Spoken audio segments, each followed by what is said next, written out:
কেউ যদি কোনো মানুষকে হেদায়েতের পথে ডাকে, যে কেউ এই উম্মতে মুহাম্মাদের মধ্যে কেউ যদি কোনো মানুষকে হেদায়েতের পথে ডাকে এবং তার আহ্বানে সেই ব্যক্তি আল্লাহর পথে ফিরে আসে, এই ব্যক্তি সারা জীবনে যত আমল করবে এই আমলের একটা অংশ সেই ব্যক্তি পাবে যে তাকে আল্লাহর পথে ডেকেছে।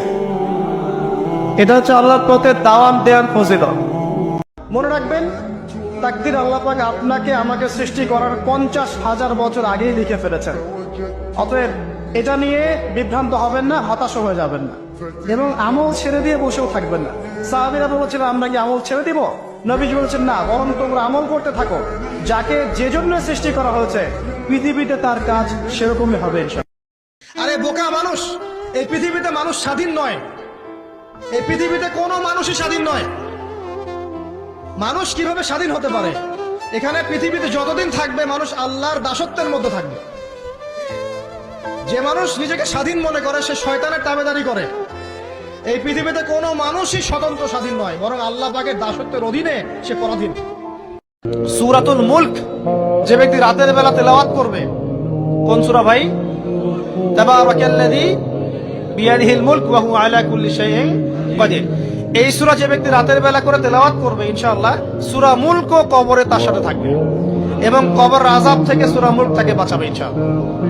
একজন মানুষ ভালো পথে চলছে, চলতে চলতে খারাপ হয়ে গেল, ওই অবস্থায় মৌত হলো, তার পরিণতি ভালো হলো। একজন মানুষ খারাপ পথে চলছে, তওবা করে ফিরে আসলো, এসে ভালো পথে চলা শুরু করে এখানে মৃত্যুবরণ করলো, তার পরিণতি ভালো হবে। ইন্নামাল আমালু বিল খাওয়াতিম, আমল শেষের উপর নির্ভর করে, আর আমরা তো জানি না যে কার শেষ কখন। এই কারণে সবসময় আমলে ব্যস্ত থাকে। হাদিস কত চমৎকার, কত সুন্দর হাদিস। লাউ ইয়াহদি আল্লাহু বিকা রাজুলান ওয়াহিদান খায়রুল লাকা মিন হুমুরিন নাআম। তোমার দ্বারা যদি একটা মানুষ আল্লাহর দিকে ফিরে আসে, আল্লাহওয়ালা হয়ে যায়, লাল উট কুরবানি করার চেয়ে বেশি নেকির কাজ। তোমার একটা দাওয়াতে যদি মানুষ আল্লাহর দিনের দিকে ফিরে আসে, ওই আমলকারী সব নেকি তুমি পাবা। রোজা রেখে বেশি বেশি ইস্তেগফার করবেন। কি করবেন বলেন?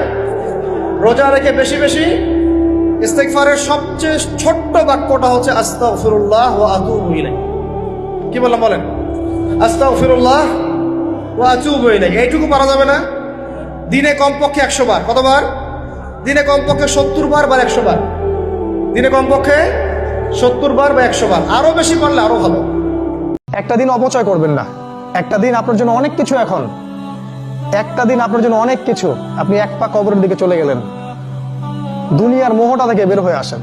দুনিয়া কিছুই না, কিচ্ছু না দুনিয়া। সকালে আপনি না থাকলে আপনাকে বিকেলেই এরা মাটি দিয়ে আসবে। চোখ বন্ধ করে চিন্তা করবেন, রাত্রেবেলা আপনি পৃথিবীতে নাই, আপনার স্ত্রী, আপনার সন্তান, আপনার প্রতিষ্ঠান, আপনার সংগঠন, আপনার সবকিছু কি থেমে আছে না চলছে? সব চলবে ভাই, কেউ থেমে থাকবে না, শুধু আমরাই থাকবো না। অতএব আমাদের কবরের চিন্তা আমাদেরকে করতে হবে। জ্ঞান অনুযায়ী আমল করি, অবহেলা না করি ইনশাআল্লাহ।